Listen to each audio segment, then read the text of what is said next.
Okay, the hour of 9:45 having arrived, I'd like to call the Kane County Board meeting of February 11th, 2014 to order. I'd also like to ask our county clerk, Jack Cunningham, to please call the roll. Allen? Here. Allen? Present. Order? Here. Barry? Here. Castro? Here. Davis? Here. Donahue? Here. Ford? Here. Frost? Here. Gooding? Here. Heyman? Here. Olszak? Here. Kenyon? Here. Kazari? Here. Lash? Here. Lewis? Here. Molina? Pollock? Here. Sheffro? Here. Silva? Here. Smith? Here. Sterrett? Taylor? Here. Vasquez? Here. Winicki? Here. Okay, thank you very much. We have a quorum.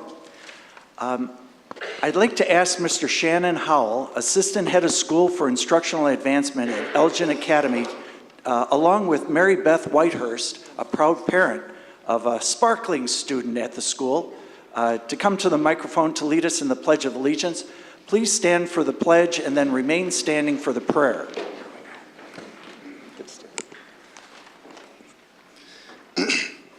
I pledge allegiance to the flag of the United States of America and to the republic for which it stands, one nation, under God, indivisible, with liberty and justice for all. Okay, if you'll remain standing, I'd like to introduce Senior Minister Gary McMahon from New England Congregational Church in Aurora to come to the microphone and lead us in prayer. I invite those who wish to do so to join me in prayer.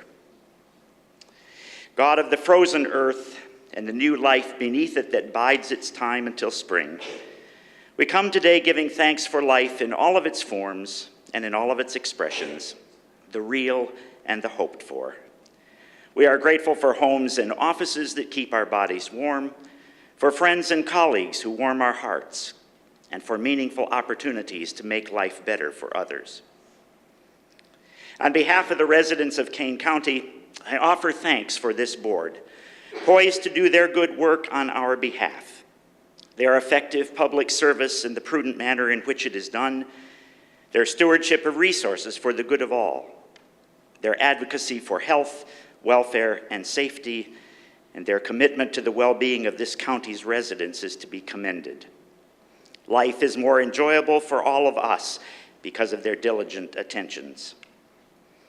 Bless their work today that it may be productive and profitable in promoting the emotional, physical, spiritual, and communal health of this county.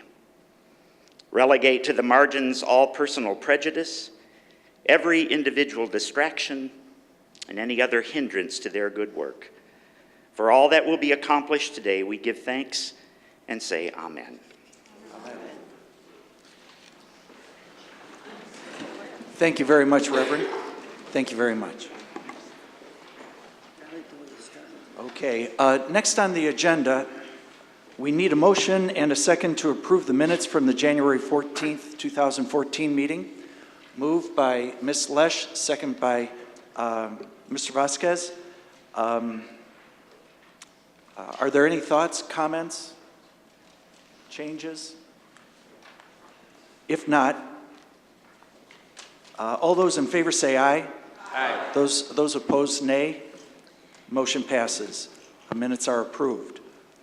Okay, we have a full agenda today, not only of all the typical county business, but we also have several presentations, very important, and several speakers who have come to share their thoughts with us. So let's launch into it. You know that we're very fortunate to have the Public Health Department Accreditation Award. So I'd like to ask the Health Department Executive Director, Barb Jeffers, the Public Health Committee Chairman, Monica Silva, and Health Department staff to join me for an Accreditation Award presentation. So if I'm not mistaken, Ms. Jeffers, you have the award. And I would also like to invite forward a former colleague from the State Senate, Senator Michael Nolan, along with District Director Rich Jacobs, who are going to be presenting this. So I think we're going to have everybody come up. I think we'll lead off with you, Madam Director, if you'll come up first, and in the batter's box, we have Senator Nolan.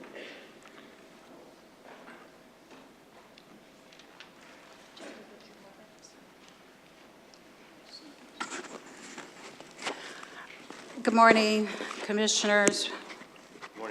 Today, we would like to share with you an award that we are very proud of. It comes from the commitment and dedication of all the staff at the Public Health Department. And I wish I could say this was just done alone with the Health Department, but it was not. It was done with your commitment and your support to the Health Department and to this community. It was done in part with all of our community partners. Without this, we would not be able to have this distinguished award of being the first county health department in the state of Illinois to receive such an achievement. And this achievement goes with, similar as our hospitals and schools have decided to do a continuously quality improvement to set standards for what a public health department should look like and what services it should support and provide.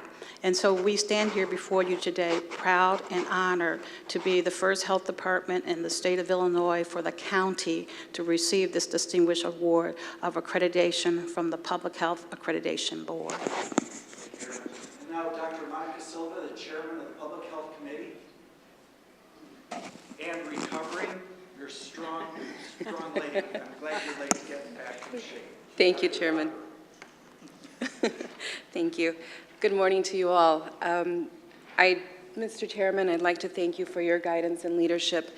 This can't be done without the help and support from the chairman and the board. Director Jeffers, I can't say enough about your leadership. I can't say enough about your guidance and your being the middle person between the board and the staff, and that can't be easy. And most of all, really, the work that's being done by the staff, they are very committed. They're very caring individuals. And I know that they hold the board and their clients and everybody here in very high regard. I wish each and every one of them could be here. Senator Nolan, thank you very much for taking the time. Your presence here attests to the magnitude of this award. And I'm very proud. I think I speak for all of us when I say that I'm very proud. We're all very proud of the work that's being accomplished by our staff. And I don't know what else to say, but it is very, very humbling to stand here before you and to be able to thank these individuals. Thank you.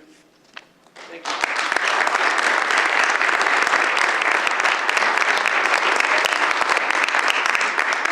Senator Nolan, what a pleasure it is to introduce you back up. Thank you, Mr. Chairman, and thank you for those kind words of introduction. I want to tell you that your advocacy and your exuberance are truly missed in the chamber down in Springfield.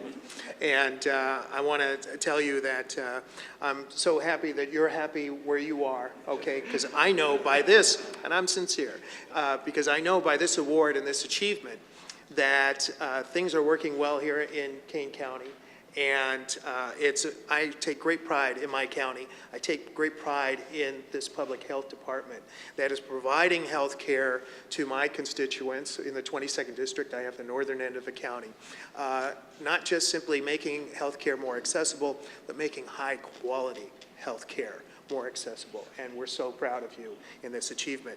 And so with that, I will read a Senate recognition that I have been tasked upon to do this, and I do thank you for allowing me to attend your meeting here today to do so.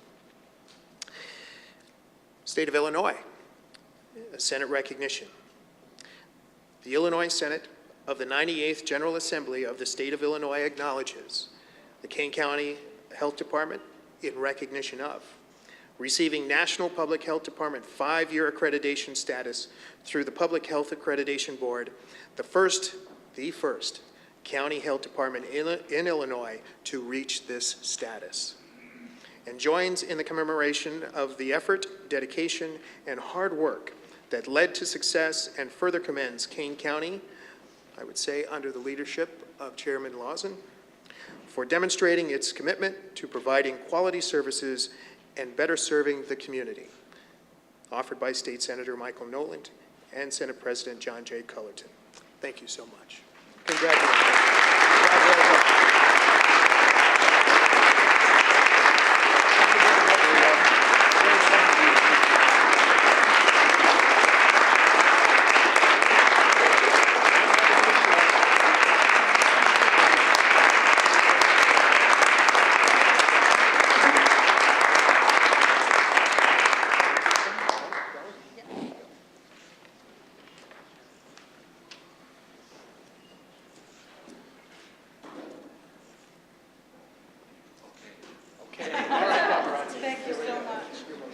Keep up the great work, okay?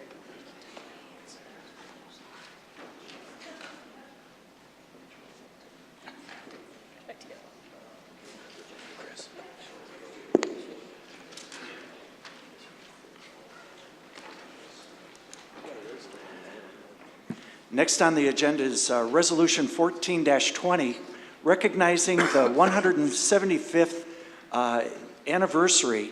Think about that, 1839 to 2014, 1839. Remember that, TR? I couldn't resist, TR.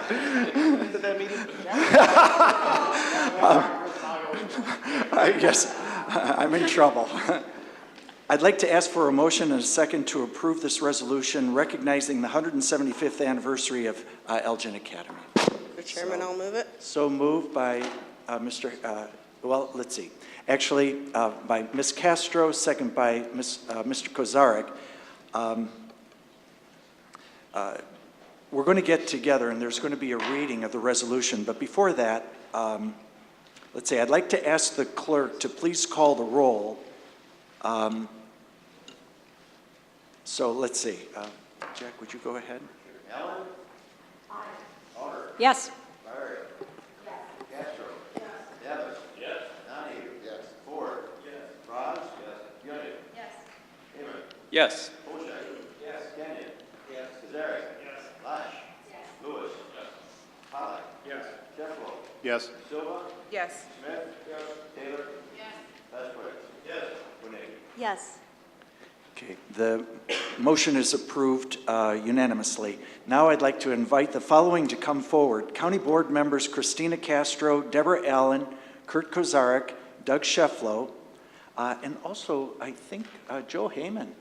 Don't you need to come up to this one? Don't you have a portion of Elgin in your area too? So why don't you come up with the group? Also, I'd like to ask Mr. Shannon Howell, who led us in the Pledge of Allegiance. He's the Assistant Head of School for Institutional Advancement, as well as Mary Beth Whitehurst and anybody else from the school who's come today to celebrate this anniversary. So I'd like to ask Ms. Castro to please read the resolution. So all of you come on forward. Everybody step to the plate. Sure.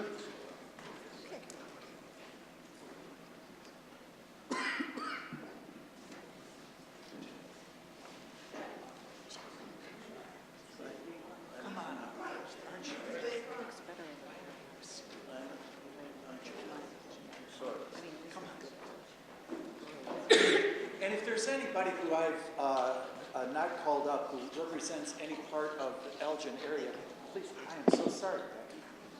Come on.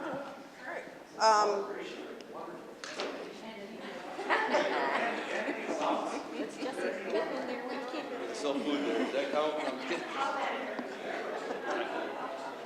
All right. Certificate of Recognition, Resolution 14-20, recognizing the 175th anniversary of Elgin Academy. Whereas Elgin Academy was founded by the leaders and citizens of early Elgin, and whereas the Illinois legislature granted Elgin Academy a charter on February 22nd, 1839, to establish a school designed to promote the cause of education and improvement in literature. And whereas Elgin leaders James T. Gifford, Vincent S. Lovell, Colton Knox, and others determined that their academy would build strong moral character and create a taste for learning of a high order. And whereas Elgin Academy from the beginning has been non-sectarian and has provided educational opportunity for boys and girls on an equal footing.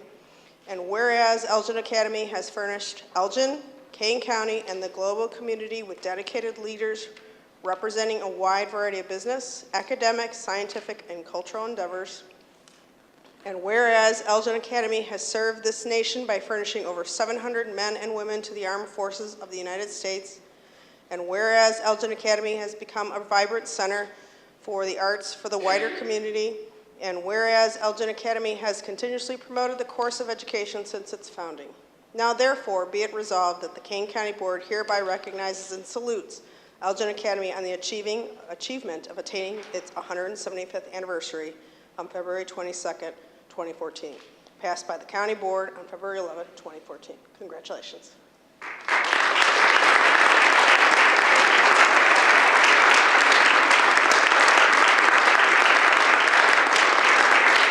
you like to say a few words?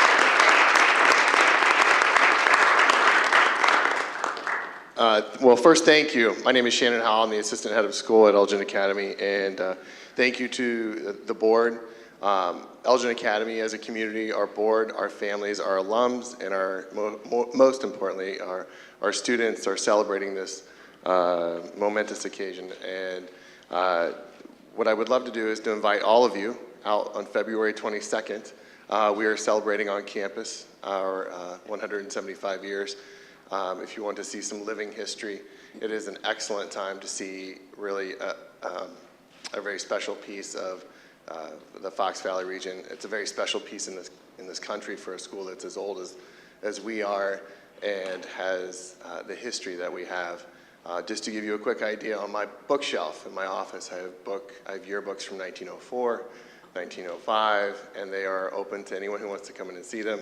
But we have, beyond just my office, we have an entire timeline of the history of Elgin Academy and all of the things that have gone into making such a great school. And so thank you again for honoring the school and for giving the recognition to us as a community. So thank you.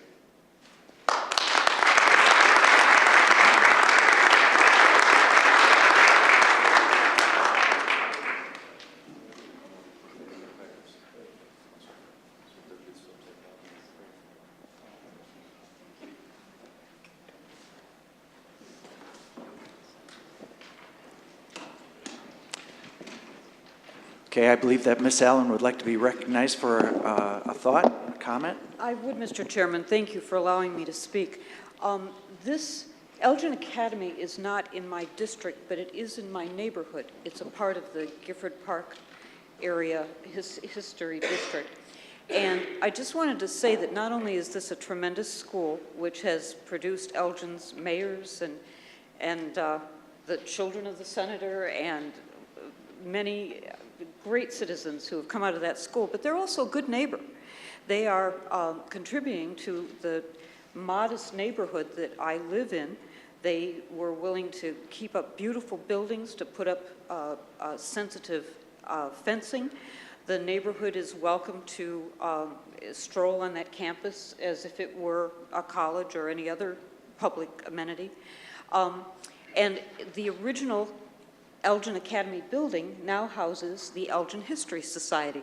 So it is a symbol of Elgin in that it has a great cupola on top of the building that is lit up at night so that you can see it from anywhere in the city. And it is an anchor and a guiding post for our whole community. Thanks for letting me speak. Thank you very much, Ms. Allen. Any other thoughts, comments? Congratulations. For the Chairman's short program today, I'd like to give my time to Anthony Starr, who's the Acting Director of the Illinois Power Agency. I'd like to invite Mr. Starr forward to discuss the electric aggregation program. He has a PowerPoint presentation, and it should take about 6 minutes or so. And this has to do with the referendum that's going to be on the ballot for Kane County ratepayers who don't already have the opportunity to save money in aggregation. Mr. Starr is going to outline it for us. Thank you very much. Thank you. Good morning, and thank you, Chairman, for giving me the opportunity to come speak today about municipal aggregation and its possible benefits for Kane County residents. I'm going to quickly go through just a little bit of background about how we got to this point in time where this is something that your citizens will be considering, and then spend a couple of minutes talking about some of the things to think about if the referendum does pass moving forward with aggregation that you may want to consider moving from voter approval to actually putting a plan in place. So very quickly, how we got here. In 1997, the Illinois legislature approved the restructuring of the electric industry. Illinois was one of the roughly half the states in the country that did this. It made a lot of changes. The main thing was to ultimately create the opportunity for people to choose who to buy their electricity from, to create competition for electricity, moving away from the monopoly model that had dominated the previous 100 or so years of the electric industry. That included a 10-year residential rate reduction and freeze, and really the focus first was to allow the commercial and industrial, the large users, their markets to emerge. During that process, the utilities, ComEd and in Southern Illinois, a variety of utilities that now are Ameren, divested themselves of their generation. So we separated out the wires companies, the companies that actually distribute electricity, from the companies that generate electricity. And it's a fundamental change. It makes Illinois different from the states that are around us. It all went along pretty smoothly until 2007, when that 10-year rate freeze ended. During that time, power prices in the wholesale markets had increased. The utilities did a new procurement to buy electricity, and prices went way, way up. Chairman Lausen, I believe were you in the legislature at the time? You probably, I don't know, you may well have some scars from those negotiations. Prices went way up. There was a very large consumer backlash. Prices were going to have to go up, but the way in which the utilities decided to buy electricity now that they no longer own generation basically caused prices to go up more than anyone expected. And so there was, as you can imagine, backlash. The legislature worked in very creative ways to create a settlement that included customer refunds, the creation of the state's renewable energy and energy efficiency portfolios, a new procurement process where we created the Illinois Power Agency as an agency to make decisions about how to buy power for those customers of the utilities who didn't choose to switch to some other supplier. Again, basically taking the utilities out of the procurement decisions. And then also to create some rate stability, entered into some multi-year energy contracts that were less expensive than the prices that came out of the procurement that caused all the controversy, but were to create some sort of price stability. Seemed like a good idea at the time. One interesting quirk, however, was, as we all very painfully know, 2008, the economy of the country changed quite a lot. That created a huge destruction in demand for electricity as businesses, factories shut down, people cut back. So power prices started falling significantly in 2008 and still have not recovered to those prices. So we had entered into the state some contracts to create some price stability in 2007, right in retrospect at the top of the market. Like, I suppose we're all investors who don't always make quite the right decisions about how to time markets. But as a result, the portfolio of electricity for customers who were still buying their power from the utilities ended up being more expensive than what you could get out in the wholesale market. Perfect condition for retail competition to start moving forward. Meanwhile, the legislature made some additional changes, such as something known as purchases of receivables, which lowered the cost of alternative suppliers to do business, and then also passed legislation to enable municipal aggregation. These were all great mechanisms to allow small customers to take part in those falling energy markets. The key value of municipal aggregation is that it lowers the transaction cost of acquiring a small customer. Obviously, if you're an alternative supplier and you sign up a steel mill, you're going to put a lot of money into getting them as a customer. Residential customers' energy use is not that huge. The cost of signing up customers one at a time is expensive. There are suppliers who are doing this successfully, but to get to real big volume, municipal aggregation was a wonderful way to sign up tens, even hundreds of thousands of customers at a time. And this was all during an era when the price to beat, basically the price the utility was offering for residential customers, was higher than that was out there in the market. So we went in a few short years to the point now where 70% of ComEd's residential and small business customers are now being supplied by alternative suppliers. Almost all of those are through municipal aggregation, not all of them. However, those contracts I mentioned that were entered into in 2007 finally have expired. And what that means is that the portfolio of electricity that the utility has to offer customers for their price is going to come down because it's getting closer to the current market conditions. We didn't do any procurement of electricity last year, but as those old contracts have expired, the IPA, my agency, will be doing procurements for ComEd in April and again a smaller one in October to buy new power. So the power that ComEd will be offering, their prices will be closer to current market conditions than those that were being offered in the past. So where are you? You have a referendum coming up in March.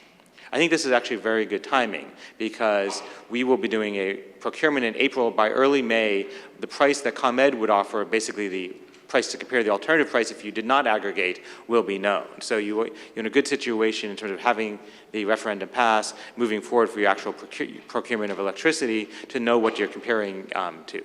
That's the good news. The bad news is there's something called the purchase electricity adjustment. This is a month-to-month reconciliation that the utility does only for their customers because they don't always, the amounts that they have aren't always exactly the same amount as customers actually use. So they have to buy and sell small amounts of power in the markets. Some months that can be a credit. If they're short power and power prices are very low, that actually would lower prices. Other times it's been a charge. Recently it's been running a charge. It can vary plus or minus half a cent a kilowatt hour per month. I'm expecting that the variations of that will go down compared to what they have been. But this does make things a little bit more complicated because when you get a price from a supplier and you're trying to compare it to the price ComEd will offer, the price ComEd offers actually can fluctuate plus or minus half a cent. So it's not exactly an apples-to-apples comparison. That is certainly one thing to think about. The Illinois Power Agency has an interesting role. On the one hand, we're in charge of buying the power for the utilities. On the other hand, the legislature explicitly asked us to provide assistance to units of local government that are considering aggregation. So we do really believe strongly in retail competition, giving customers as many choices as possible. While we're doing our best to make sure the procurements we do for the utilities come in at low prices, we are doing what we can to help local governments help with their plans for aggregation. I think this was particularly important when municipal aggregation first started. The first few communities need a little bit of help because this was never been done in Illinois. At this point, we've had a couple years of communities doing municipal aggregation. There are sample plans of governance. You can look at, I mean, there's a lot of documents out there now to look at to see how other communities are doing it. So I think at this point, we're fairly far along the learning curve on the basic mechanics of how to do municipal aggregation. A couple quick things that you need to make sure to have in your plan of operation and governance. Universal access is very important. There was one community early on that tried to have their aggregation not include low-income customers. That wasn't equitable. It wasn't fair. If you want to save money for electricity, focusing on people for whom electricity is the biggest portion of their household expenses makes sense. I think they were worried about credit risk issues, which was really unfounded. But I think that universal access is very important. You need to describe any energy efficiency offerings you're going to do, and there's a variety of other requirements, which I'm sure you'll get into in time. A few other things you need to, if you approve an opt-out aggregation, which I believe is the direction you're going, this is where everyone is part of the aggregation unless they affirmatively choose not to be part of it because they either say, I don't want to participate, or they've already signed up with another electric supplier on their own. You need to fully inform customers, and all the suppliers that do it do a good job of this. I mean, so if you move forward, they take on a lot of the functions of making sure you get mailings out to all customers to notify them. Because you need to know people that this is a great service you can offer, but people don't have to do it. You also obviously need to prominently state any charges and have full disclosure. I think that's basic consumer protection, pretty straightforward. The real question then, of course, is so how do you get the best price of electricity? And there's no perfect way to do it. But here are a few thoughts that we have on that concept that you may want to think about. First of all, electric market prices are really volatile. They can vary day to day. January was a crazy month for electricity prices and the wholesale markets because of the extreme cold weather and actually our natural gas supplies being a little tighter than anyone expected. There was a lot of volatility. So if you were trying to figure out what is the future price of electricity during January, you were seeing huge swings day to day as the gas markets were pushing the electric market. So these are really volatile. The longer you ask a supplier to hold open a price, basically if they give you a bid price, they want to know whether or not you're going to accept their price. The longer you ask them to hold open that price, the more premium they're going to have to put. Because I mean, the extreme case would be they give you a bid for a certain price, and the next day something disrupts the coal or gas supplies of our nation. they're going to be on the hook for the price they gave you. They don't want that risk. That's a very extreme example, but again, the quicker a process you can make between when you ask for prices and you make a decision, the better. So one of the things the IPA has recommended to communities is to do a request for qualifications ahead of time, get all the credentials, commercial terms, contract issues worked out ahead of time with a short list of suppliers. So when it comes time to actually look at, well, what price are you going to give us, that you've got all the other details worked out so that you can have an expedited authority to allow for bid approval. An example would be the procurement the IPA does for the utilities. We run a procurement event, and the Illinois Commerce Commission has to approve the results of that procurement event. I think they only are given a couple days to make that decision so that the suppliers who have bid into that process can know right away whether or not they're going to have to go and sign firm contracts to buy power, will do whatever sort of hedging they may need to do, et cetera. So again, I think that's our biggest recommendation, is moving forward is to try to have a process so that you can get as efficient a price as possible. I can't stand here today and tell you what the price of power will be this summer. We're going to do our best to get good prices for the ComEd's served customers. I still think there's a fairly good chance that there will be some room that suppliers will be able to come in and offer bids to Kane County that may be able to beat that. Again, they have different ways that they can shape what sort of prices they have. I think given the demographics of the county and average energy use, these are going to be attractive customers to them. So I think you're in a great position to move forward with this idea, see whether or not you can be able to offer an aggregation to your residents that will save them money on electricity. And with that, I think that's everything I have. Thank you very much, Mr. Starr.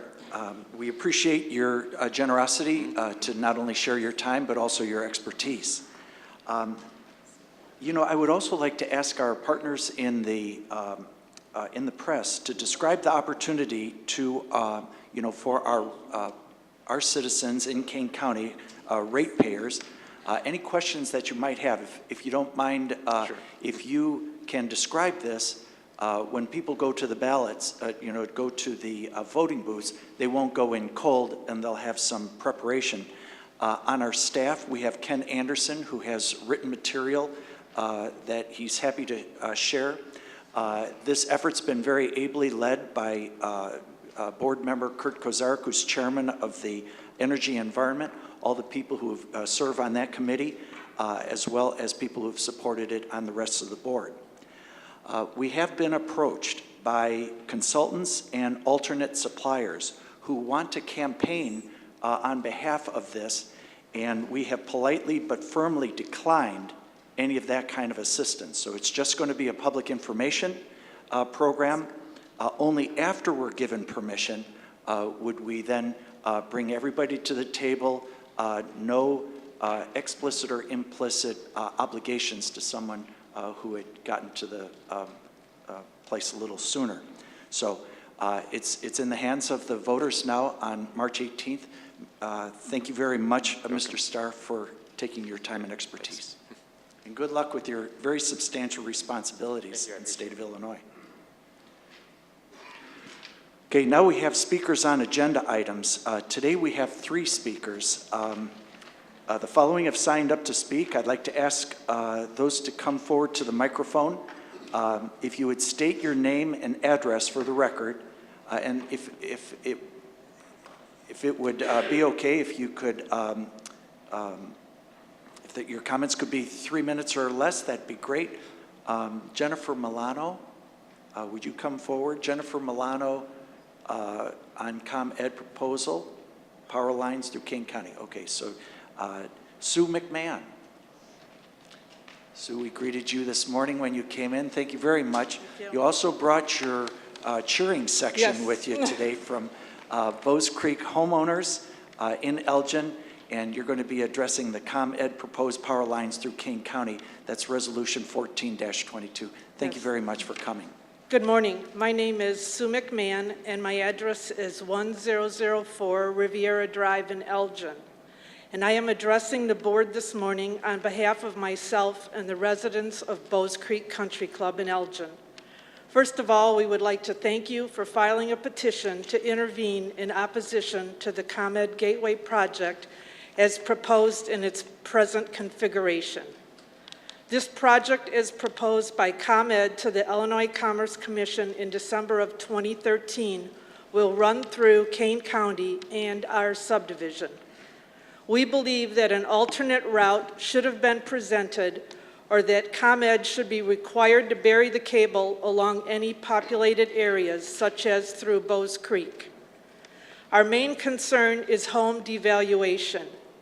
The value of property is based on a buyer's perception, and the buyer's perception drives value. If buyers become fearful, it impacts their buying habits and causes a decline in value. The possibility of a safety or health hazard is enough to justify fear in a buyer. It is estimated that we could lose as much as 20% of our home values, which for our subdivision alone would equate to more than $75 million and would cost Kane County approximately $8 million in lost tax revenue. This loss in revenue would then have to be made up from all residents in Kane County, which means the ComEd Gateway project affects all Kane County homeowners, not just those affected by the power lines. Another major concern for us is health issues.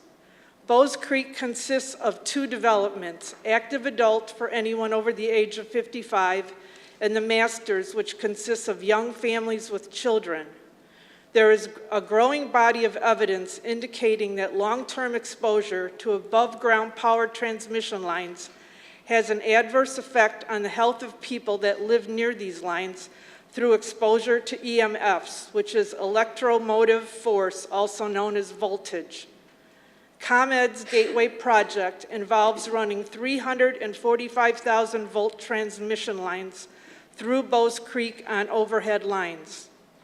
In 2006, in Italy, the Benevento resolution was passed over their concerns to EMFs, and their precautionary principle stated, when there are indications of possible adverse effects, though they remain uncertain, the risks from doing nothing may be far greater than the risks of taking action to control these exposures. This shifts the burden of proof from those suspecting a risk to those who discount it. In our case, we feel ComEd should take action to control any exposures for possible health risks to anyone living near or under these proposed 345,000 volt power lines that will run right next to our homes. If an alternate route is not viable and is an option, these lines then should be made by ComEd, should be required to bury the cables where they run through populated areas. In closing, the residents of Bowes Creek thank you for allowing me to address you this morning and ask for your vote to pass the Kane County resolution against the ComEd Gateway project in its present configuration. Thank you. Well, thank you very much, Ms. McMahon. I also believe that there's a lady named Patricia Dorr who's here. Would you like to come forward and add your thoughts? And this is also about the ComEd proposed power lines through Kane County. Is that right, Ms. Dorr? Yeah. Okay. Yes, it is. And will 3 minutes be about right? Yes. Okay. Thank you. As you can see, I'm a senior. Okay, I'm going to get closer to the mic and stand on my toes. My voice today is one of many others who are from Bowes Creek. ComEd wants to install electrical towers in Bowes Creek, which are 160 feet high by roughly 7 feet in circumference at the base. One of the towers was proposed to be right next to my front door, about 30, 40 feet away. This would lower property values of our homes, make our homes harder to sell in the future, cause a loss of taxation fees that would have been paid to the City of Elgin and the Township of Plato. It could likely cause higher taxation burdens on us in the future, in the forthcoming years, in order to reimburse losses in revenues to the city and township. This was not my original plan when I bought my home in Bowes Creek. Let me explain. During the summer of 2006, I wanted to buy a new home to provide a financial investment for my family. I would be able to pass on my home and/or its value to my son, daughter-in-law, and grandchildren. The new home would provide a lovely place where my family could visit Grandma and enjoy the surroundings. With this multi-generational strategy, I would be able to meet the financial future needs of my family. As a senior, I was just beginning to experience the benefits of my decision when I received notification from the ICC about the Gateway project, whereby ComEd was going to install high voltage lines. My plan to support the future of my family was unraveling very fast. I am sure that there are other seniors in our subdivision in the same boat. And now today, I come before you. I am asking you to unanimously support the residents of Bowes Creek in your resolution so that we can enjoy a more peaceful, healthy, and productive future. Thank you kindly for your time and attention and efforts on our behalf. Thank you. Thank you very much, Ms. Dorr. Okay, going on to the resolutions and ordinances. This is on the consent agenda. Let's see. Is there anyone who would like to remove an item from the consent agenda at this time? Mr. Vasquez? Thank you, Mr. Chairman. 1437, please. 1437. Any others? Ms. Wodnicki? Thank you. 1422.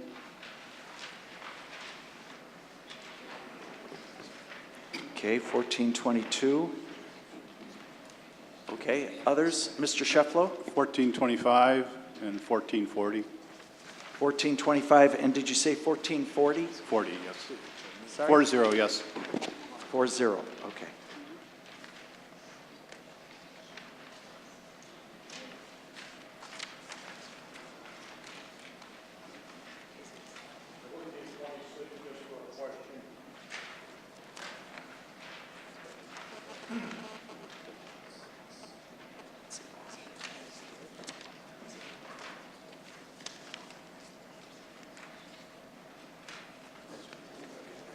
Okay, thank you. So 1426. Okay. Others? No? Okay. Then I'd like to ask for a motion and a second to approve the consent agenda with the exceptions of 1422, 1425, 1426, 1437, and 1440. So moved by Mr. Donahue, second by Mr. Ford. I'd like to ask the clerk to call the roll. Allen? Honor? Yes. Valerio? Yes. Castro? Yes. Davis? Yes. Donahue? Yes. Ford? Yes. Franz? Yes. Udine? Yes. Heyman? Yes. Bullseye? Yes. Kenyon? Yes. Nazari? Yes. Lash? Yes. Lewis? Yes. Molina? Holly? Yes. Jeffro? Yes. Silva? Yes. Smith? Yes. Taylor? Yes. Vasquez? Yes. Wodnicki? Yes. Okay, the motion passes. The consent agenda is approved. Okay, going to number 1422, the development area. Ms. Wodnicki. I'd like to move 1422. Okay, moved by Ms. Wodnicki, second by Ms. Allen. Comments, questions? Ms. Wodnicki. Just as I said at our full commission of the Forest Preserve, hopefully this resolution will pass today. And the ICC has extended their deadline date to intervene. It will be Friday, February 14th. So I'd like to ask that this resolution be filed with the ICC before Friday. Thank you.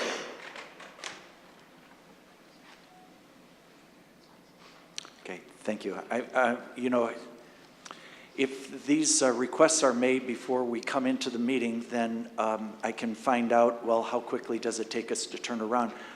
We will do everything that we can to expedite it, but isn't the process, and as interveners, that's to have the free flow of information, and This decision is made sometime in the late summer, if I'm not mistaken, or maybe in the fall. And so, I mean, we want to make all the targets that we can, but, you know, I'm not sure how quickly we can turn something around. If those will be made very legitimate desire, you know, we'll file it as quickly as possible. But this process is open a long time, isn't it? Thank you, Mr. Chairman. Our Assistant Special States Attorney has already filed to intervene under the umbrella of the County of Kane. That's a different issue. This is the resolution that's passed today. Correct, and we really couldn't file this resolution until it was approved by the full commission. And that's why I'm asking that when after it's approved today, that it be filed with the ICC, just to have it on record with the ICC. Okay, it'll be filed absolutely if it's the will of the board. It was just that I heard it by Friday. I'm sorry, that Friday was the deadline for filing with the ICC. It's February 14th is the new deadline. I heard when you said that before. Okay, Thank we'll do it as quickly as we can. Okay, thank you. Any other thoughts? Okay, if not, then Ms. Taylor? So does that mean it will be filed by Friday? If I'm asked the question where I can find the answer of how quickly we can turn it around, I can then provide a reliable answer. Haven't been asked that question until this moment. I can commit that we'll file it as quickly as we can. And then when you get that information, if you wouldn't mind emailing all of us to let us know. Thank you, Ms. Taylor. Okay, any other thoughts? Mr. Davis. The essential part is that we have filed as an intervener, which allows us to give and take testimony and talk so that we become part of the record, because those are the only things that can be considered by the commission. So that's the first step and the most important one. And this resolution, whether it accompanies that immediately or not, isn't going to be excluded. You know, we've done the right thing by getting a seat at the table. That's accurate. Thank you. Okay, any other thoughts, questions? If not, I'd like to ask the clerk to call the roll. Yes. Valerio. Yes. Castro. Yes. Davis. Yes. Donahue. Abstain. Ford. Yes. Franz. Yes. Gilliam. Yes. Kane. Yes. O'Shea. Yes. Kenyon. Yes. Kazari.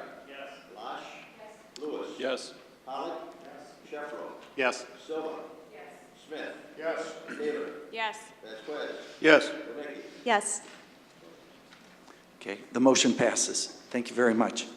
On resolution number 14-25, memorandum of understanding between AFSCME Council 31 for and on behalf of Local 3966 in Kane County, that's the Health Department, the County Clerk, and the Department of Education and Employment.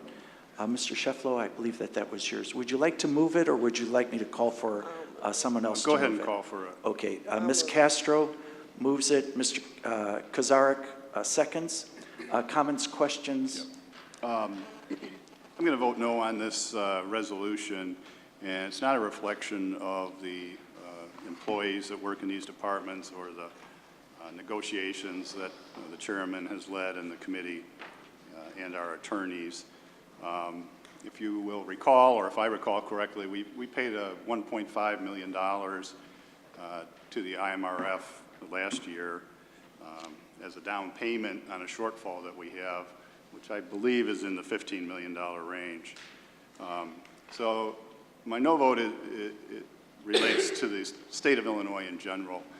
We have pensions that we've made pension promises that we cannot afford to keep. And it's bringing down our state and some localities. The only thing we can control in Kane County are the wages.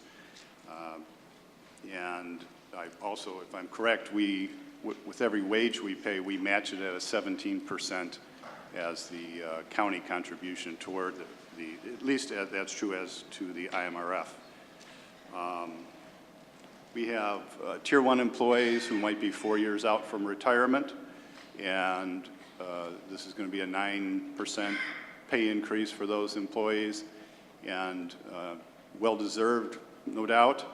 but it's also going to have a pension cost that's going to go on for 25, 30, 35 years as those pension payments under the current system increase 3% a year, whatever the applicable pension program is. So that's the purpose of my no vote.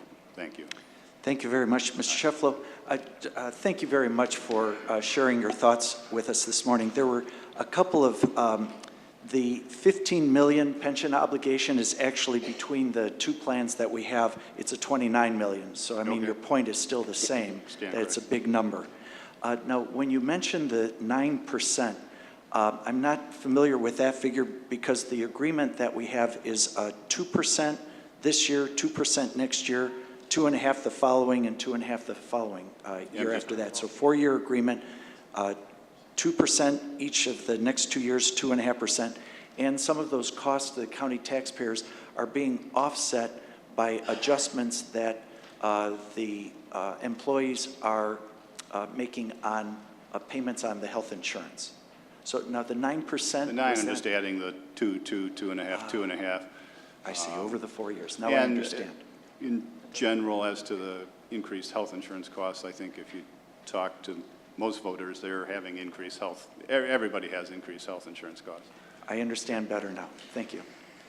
Other thoughts, questions? Okay, if not, I'd like to ask the clerk to call the roll. Allen? Auger? Yes. Barrios? Yes. Castro? Yes. Davis? Yes. Donahue? Yes. Ford? Yes. Frye? Yes. Gilliam? Yes. Heyman? Yes. Bochet? Yes. Kenyon? Yes. Kazari? Yes. Losh? Yes. Lewis? Yes. Pollock? Yes. Sheffrow? No. Silva? Yes. Smith? Yes. Taylor? Yes. Vasquez? Yes. Wadecki? Yes. Okay, the motion passes, and I would like to thank everyone on the board who is involved in the process, everyone from both labor and management in securing in those areas the next 4 years of focus on serving our clients and constituents without the disruptions that sometimes compensation issues raise. So I'd like to thank everybody who was involved in that. Not easy, and a very reasonable kind of outcome was met in the common ground. Let's see, number 14-26, Mr. Smith. Yeah, I'd like to withdraw my question. Okay, Mr. Smith moves, seconded by Mr. Kozarek.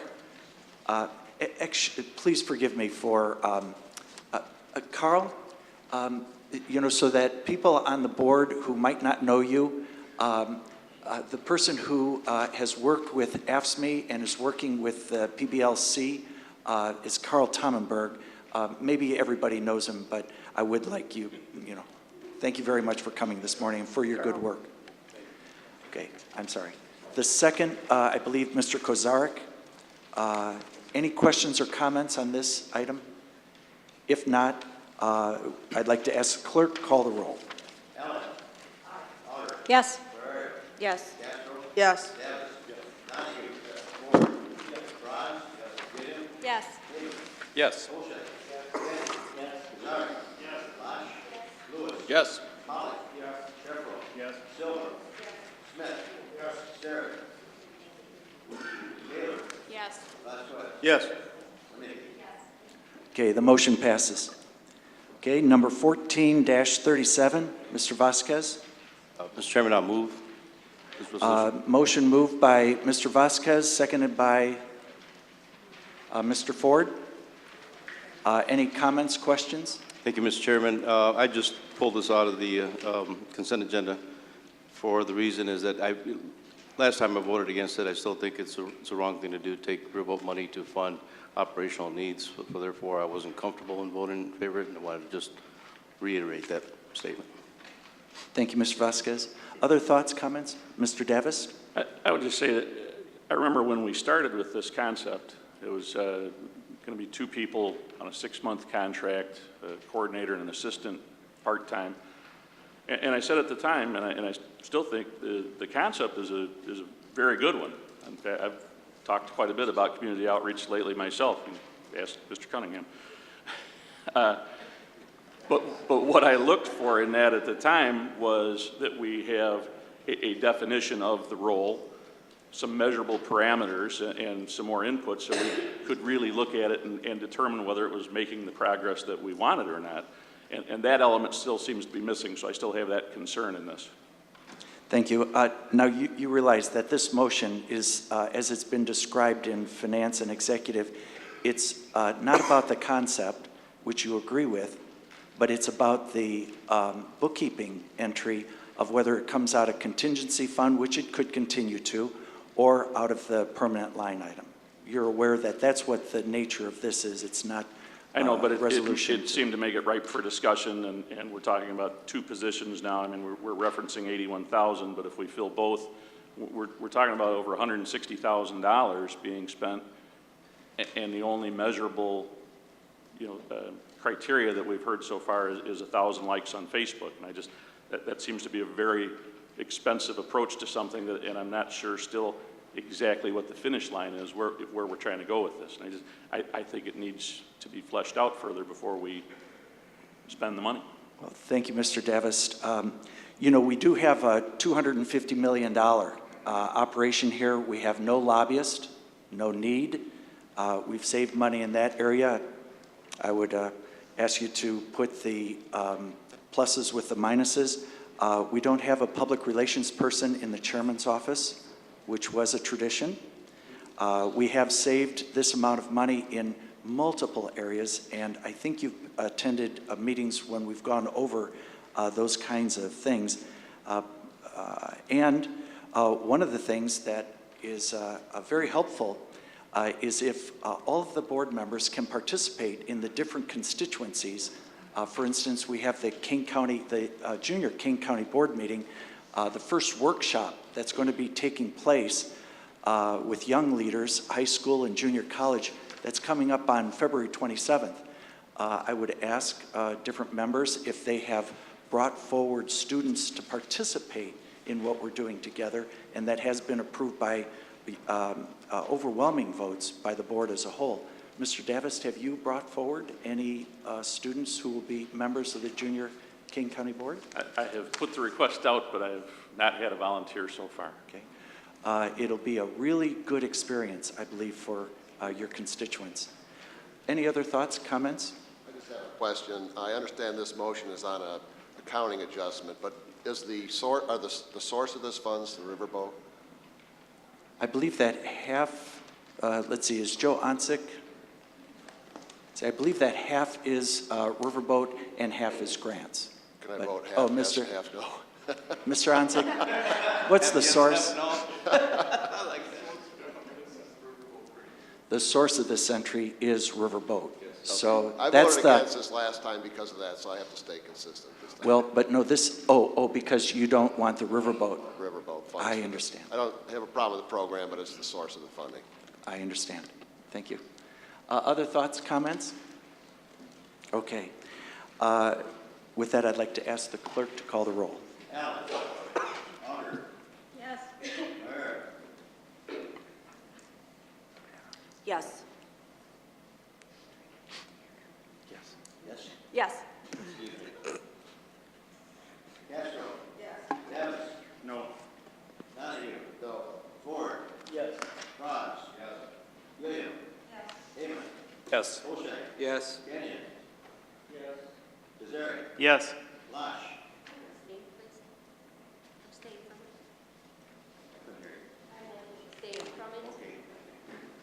So no vote. Lewis. Yes. Molly. Yes. Sheffro. Yes. Silva. Yes. Smith. Yes. Taylor. No. Vasquez. No. Linecky. Yes. The motion passes. Thank you very much.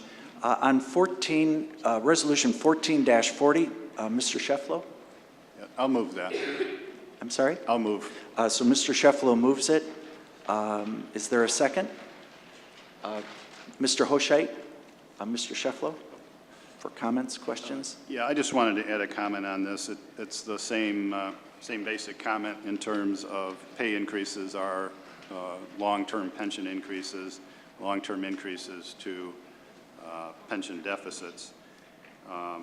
My suggestion to the authorities that are going to be determining these 2% increases is to favor the lower paid worker and in general the newer workers, so that rather than giving a 2% raise department-wide, maybe give a $1,000 raise to each worker. So the lower paid worker might get more than 2%. The 100,000 plus worker would get less than 1%. And again, primarily, certainly making adjustments that need to be made where there's, they have the flexibility to correct imbalances in wages, but in terms of across the board, think about the long-term pension impact. Thank you. Thank you, Mr. Shefflow.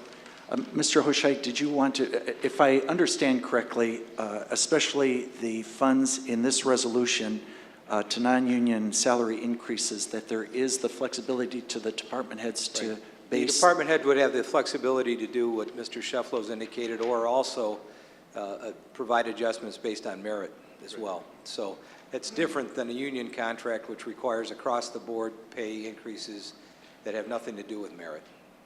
So actually, I think the committee favored this approach. Okay, Yeah, thank you. I agree. Okay. Any other comments, questions? Mr. Smith? Mr. Hoshek, what flexibility would the department have so this would not be based on personnel? Well, it's obviously the department head has management authority, but what we would be doing is providing a 2% increase to their personnel line item, and then they would have the authority to allocate that if they saw fit. I guess ultimately the personnel or the directors of those various departments report to the county board chairman and the county board, and if we don't feel they're handling it correctly, then we would ultimately be able to make a decision or have input on that. But we don't micromanage the pay increases at the staff level. That's what our directors are hired to do. Thanks. So there is that check and balance. Thank you, Mr. Smith. Other thoughts, comments? Add Mr. on to Shefflow? that, if I could. I don't want to micromanage. I don't know that it's appropriate, but if we did get a report back as to how these funds were allocated within the departments, that would certainly be an interesting report. Thank you. Any other thoughts, comments? If not, I'd like to ask the clerk to call the roll. Allen? Otter? Barrera? Yes. Castro? Yes. Davis? Yes. Donahue? Yes. Ford? Yes. Franz? Yes. Gilliam? Yes. Heyman? Yes. Oshek? Yes. Kenyon? Yes. Cesar? Yes. Lash? Yes. Lewis? Yes. Holland? Yes. Sheffro? Yes. Silva? Yes. Taylor? Yes.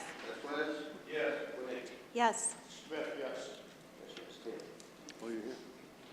Thank you very much. The motion passes. Okay. Next item on the agenda, under Finance and Budget, I'd like to ask a motion and a second to approve Resolution 14-45, repealing Section 2, 196A of the Kane County Code and replacing it with new Section 196A, depositories for funds of county treasurer and collector. So may I have a motion? So moved by Mr. Vasquez, second by Ms. Allen. Any thoughts and comments? Mr. Rickert. Yes, this is just a general housekeeping thing. We do this every year. The one thing I would caution you, if you own stock in one of the banks on this resolution, I would suggest you abstain from the resolution. Thank you very much, Dave. Any other thoughts, questions? If not, I'd like to ask the clerk to call the roll. Allen? Otter? Yes. Barrera? Castro? Yes. Davis? Yes. Donahue? Yes. Ford? Yes. Franz? Yes. Gilliam? Yes. Heyman? Yes. Oshek? Abstain. Kenyon? Abstain. Kazari? Yes. Lash? Yes. Lewis? Abstain. Holland? Yes. Sheffro? Yes. Silva? Yes. Smith? Abstain. Taylor? Yes. Vasquez? Yes. Winnick? Yes. Okay, the motion passes. Now, as required by ordinance, resolutions 14-13 and 14-14 were held over for 30 days at last month's meeting. I'd like to ask for a motion and a second to approve those resolutions. Motion is made by Ms. Lesh, second by Mr. Heyman. Is there any discussion? Mr. Kenyon? What do you say? Are we increasing the number of licenses? I- 1 or 2 or 10? This is the By one. fisherman's. Increasing the number of licenses for fishermen's den operators down in the community. And the second ordinance has to do with making some changes to the liquor code for home brewing, things of that nature. Not that I might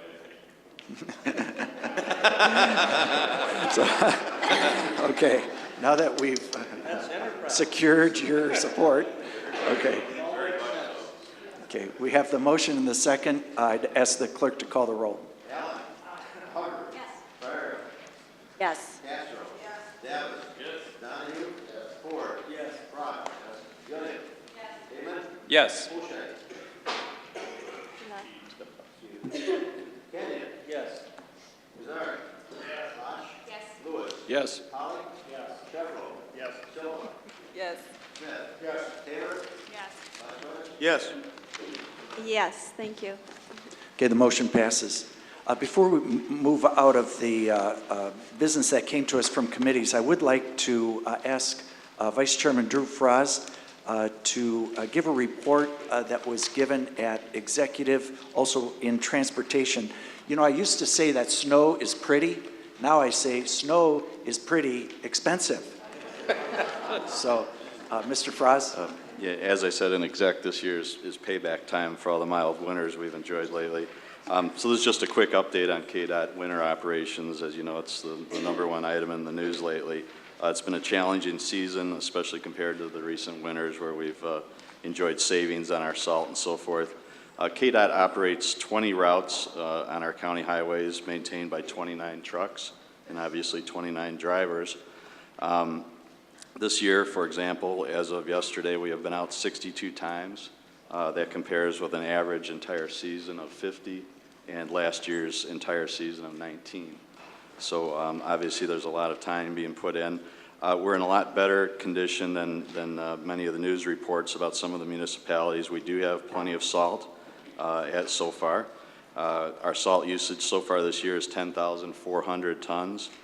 We have a remaining 4,000 tons on hand and an additional 5,000 tons under contract to be delivered in the course of the remainder of the season. So we're holding our own there and doing very well. As far as our overtime, recent news report said that the majority of the snowstorms we've had this year have been on Friday, Saturday, and Sunday. And obviously our crews plow a lot in the evenings and overnight. So we've actually just crossed the threshold of our $250,000 overtime budget. So from here on in, we're off the chart there. And consequently, fuel expenditures and maintenance expenditures have gone up. So just want to update the board, and we will be coming to you sometime in the near future with a budget adjustment to cover this. And again, I would just ask you to remember the mild years, and we had to bank that for this year. Thank you very much, Mr. Fraz. We don't have a need for executive session today, so we'll go to speakers.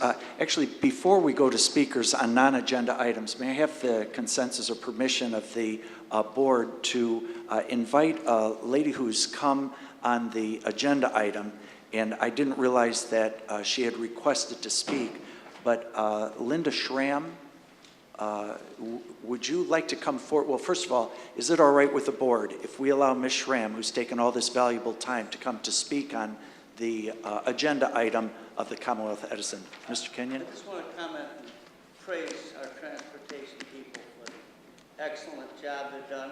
People from out of the county say this is the best roads I've seen. You go to Randall Road, it's always clean. Our people do a great job. I agree with that.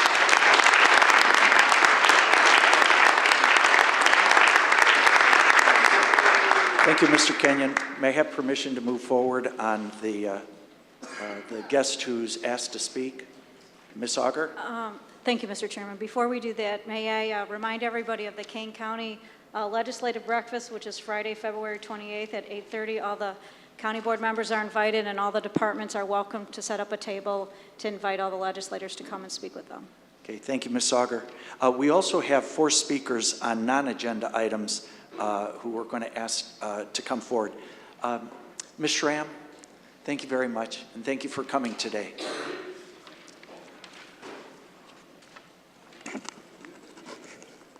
Thank you for letting me speak this today.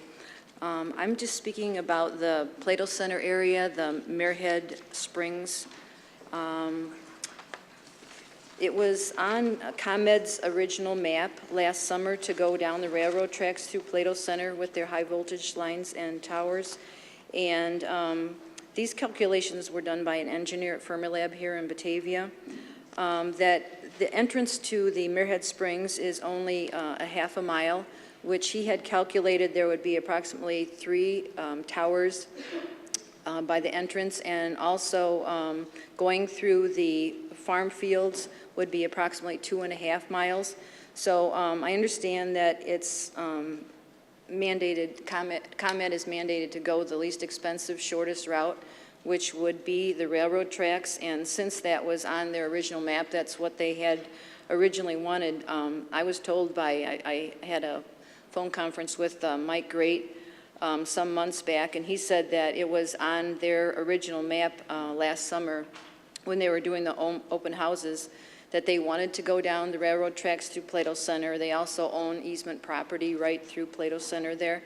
And the Forest Preserve had told them they could not because they found there were some restrictions with the Department of Natural Resources, I believe it was, that they couldn't go on there. So recently, right after that, the Forest Preserve found out that there were no restrictions on the southern portion of Marehead Springs.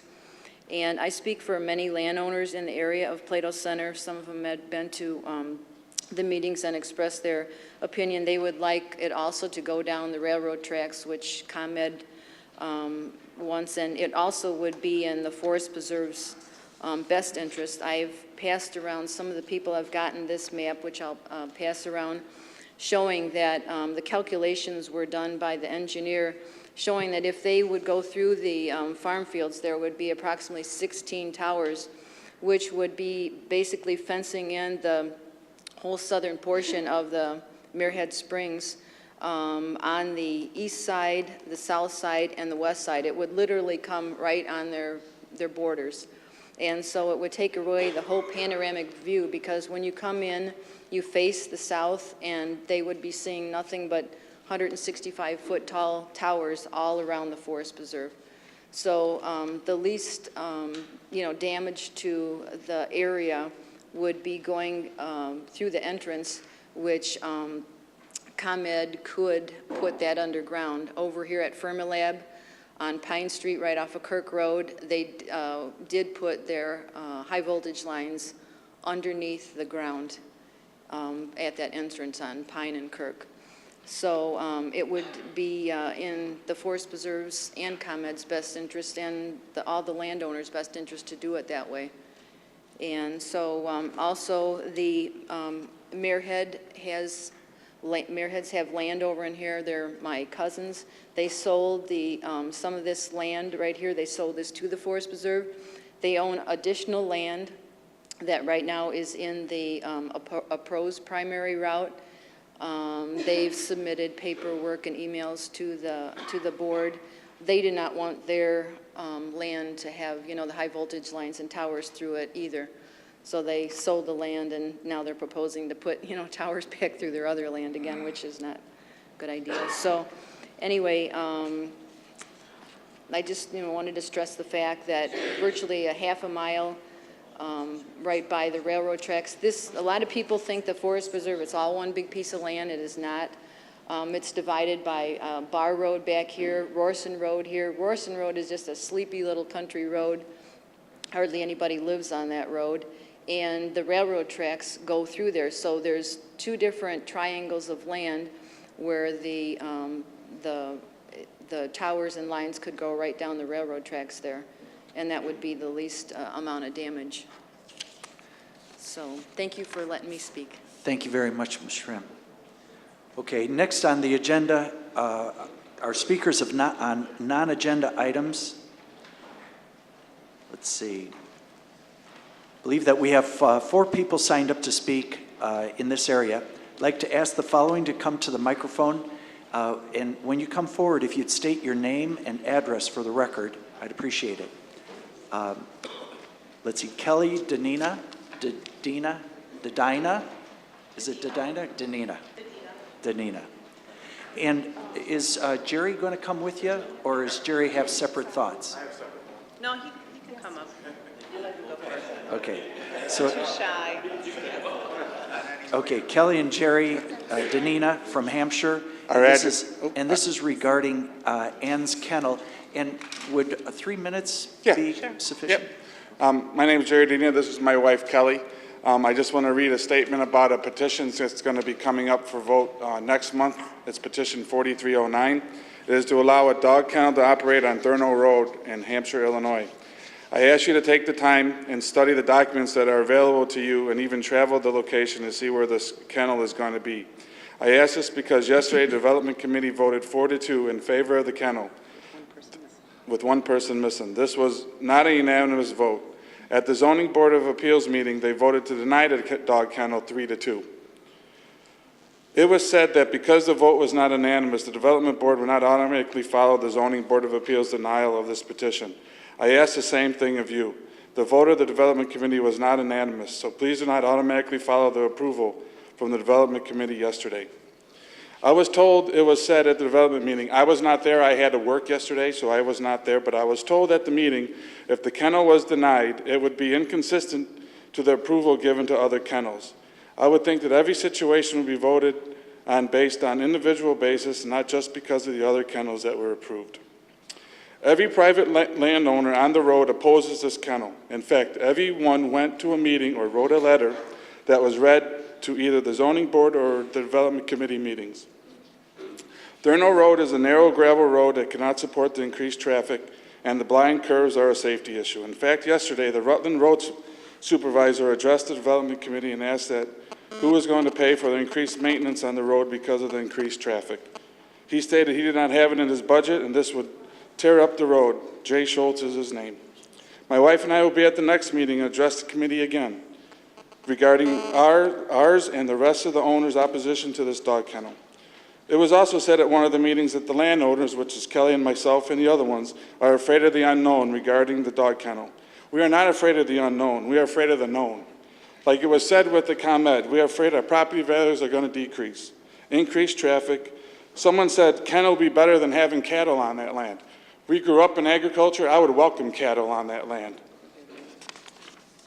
Increased noise from having 60 dogs on this property. That kennel is proposed for 60 dogs. In the end, I leave you with one question. If this dog kennel was going to be built next to your home, how would you vote? Thank you. Thank you, Mr. and Mrs. Danina. Next is Ron Weber. Mr. Ron Weber. Okay. Or let's see. And finally, Mr. Daniel Kowalski. Okay. All right. And maybe I should ask, is there anybody else who wanted to speak on a non-agenda item or on that kennel issue? Okay. Okay. If not, are there any announcements? And I'm going to come to you, Mr. Heyman, but are there any announcements for the good of the county? If not, move to adjourn by Mr. Heyman, second by Mr. Kenyon. All those in favor say aye. Those opposed, nay. Ayes have it, we're adjourned. Thank you.